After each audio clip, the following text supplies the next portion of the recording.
আমাকে অনেক সময় অনেকে অনেক বাজে কথা বলেন, কটু কথা বলেন, হজম করে চলে যায়। ওনার নাম হলো আহমদুল্লাহ সাহেব, সবাই তার নামে শায়েখ লেখে। এমন বুবা শয়তান, একেবারে জাহেল। নাম হইলো আহমদুল্লাহ। কতবার যখন আবহাওয়া অফিস থেকে কইছি বৃষ্টি নামবো, যায় দূর থেকে নামাজ পড়ছে, পরে বৃষ্টি নামছে, আয় উঠছে রে ওখান দিন নামাজ পড়ছে, বৃষ্টি অমন নেই।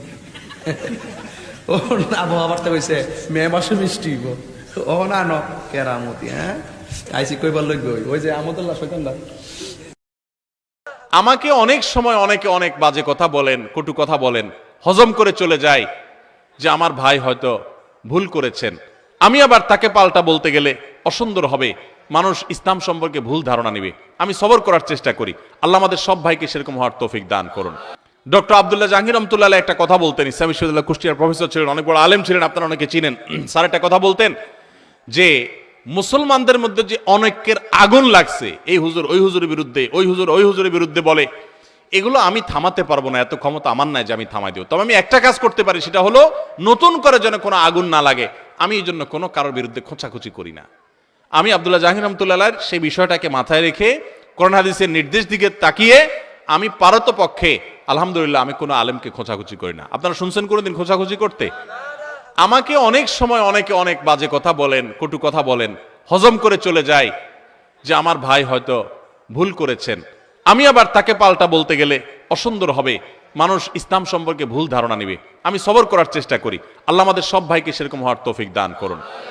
আলেমদের মধ্যে যারা মতবিরোধ করে, আরেকজনের পিছে লাগালাই করে, পাবলিকের সামনে একজন আরেকজনের বদনামিতে লিপ্ত, তারা জানে না যে তাদের পায়ের তলায় মাটি নাই। এই দেশে ইসলাম বিদ্বেষীরা ষড়যন্ত্র করে কত ভয়ঙ্কর গর্ত খুঁড়ে রেখেছে, এটা যদি তারা জানতো তাহলে এই কাদা ছড়াছড়ি বাদ দিয়া সেগুলোর বিরুদ্ধে তারা লাগতো। তারা প্রকৃত অবস্থা জানে না। যেই কোনো আলেম, যে কোনো ধার্মিক মানুষ, তিনি যদি পরস্পর দ্বন্দ্বে লিপ্ত হন, তাহলে বুঝতে হবে যে বড় বড় চ্যালেঞ্জগুলো সম্পর্কে তিনি জানেন না, সেজন্য তিনি এই ছোটখাটো বিষয়গুলো নিয়ে পড়ে আসেন। আমরা নিজেদের পিছনে লেগে আসি। আজ শয়তান আমাদেরকে একজনের পিছনে একজনে লাগাই দিছে। আপনারা সাধারণ মানুষ হবে, আপনাদেরকে আমি একটা অনুরোধ করতে চাই, সেটা হলো হুজুররা যদি নিজেরা লাগালাগি করে, আল্লাহর হস্তে আপনারা ওই লাগালাগি করেন না, হুজুরদেরকে আপনারা অন্তত বয়কট করবেন। যে আমরা এই সমস্ত খোঁচাখুচি করা মানুষগুলোর সাথে নাই। এবং অনেক সাধারণ মানুষ আছে, এক হুজুরের ভক্ত হইয়া আরেক হুজুরের 14 গোষ্ঠী উদ্ধার করে, আছে না নাই? ফেসবুকে জিহাদ করে দেখবেন, জিহাদ এটা হলো শয়তানের জিহাদ। যে এক হুজুরের পক্ষ হইয়া আরেক হুজুরের বিরুদ্ধে লেখা গালিগালাজ করতেছে। আপনার কে শিখাইছে? আপনার কোন হুজুর যদি